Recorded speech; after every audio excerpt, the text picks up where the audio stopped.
in darkest Wales. As my parents converse across me in worried whispers, not even arguing, I consider the disturbing fact that not one thing about me is special. A British, standard, pear-shaped body, size 12 on the bottom and 10 on the top, khaki-coloured eyes which are neither green nor brown, average mousy hair, way overdue a cut and highlights, but I haven't sorted out a hairdresser here in Manchester yet. Even my name's boring. There are like at least 3 other girls called Jess in my new 6th form class.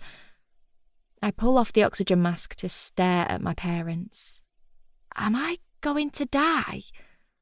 Mum opens her mouth, but Dad gives her a warning look.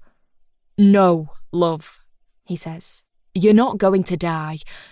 And when you're better, we'll go on holiday, wherever you like.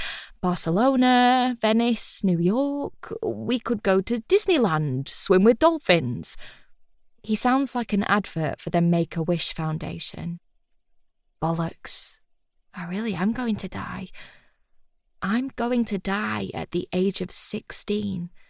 I've achieved nothing in my life, and even my roots need doing. 1.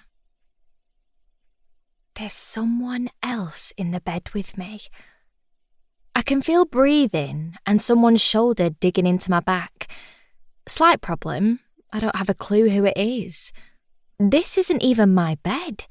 It smells lemony and the pillow is super hard, which doesn't help my banging headache. But before you put 2 and 2 together and make 27, stop. I didn't get smashed at a party and get with some random guy, or even crash at my best mate's house. My 2 besties are 40 miles away in Sheffield, so no chance of a sleepover right now. I keep my eyes shut and listen to the even breaths behind me. Who the hell is it?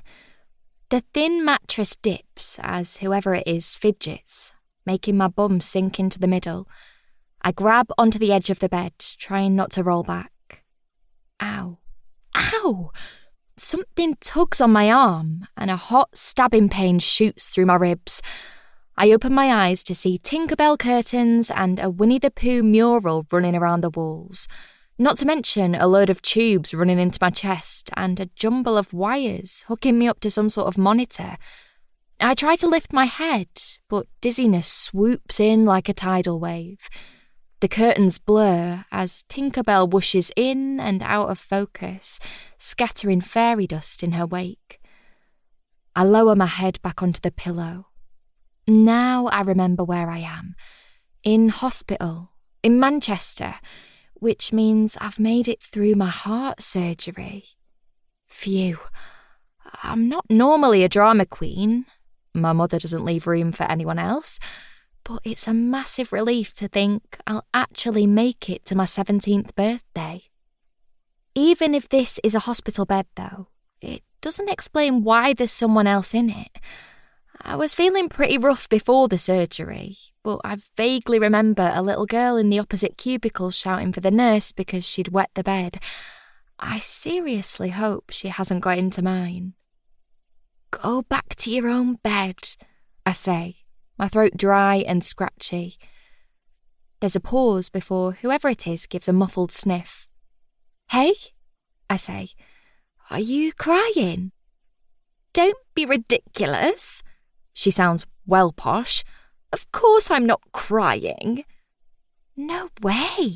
I recognise that voice. She was the one doing the running commentary when I was in intensive care. Lie still, don't panic, go back to sleep. Blah, blah, blah. All the bog-standard phrases I guess student nurses have to learn before they're let loose on the bedpans and the controlled drugs. Why on earth would I be crying? She seems irritated. Maybe she's not a nurse, but a doctor. The junior ones you hear about on telly working a 3 million hour week or something. What's she doing in my bed? Did she come into work seriously knackered, find the nearest unconscious patient and whip the curtains closed so she could have a quick snooze? Ah, were you on call last night? I ask sympathetically. God's sake, stop talking nonsense.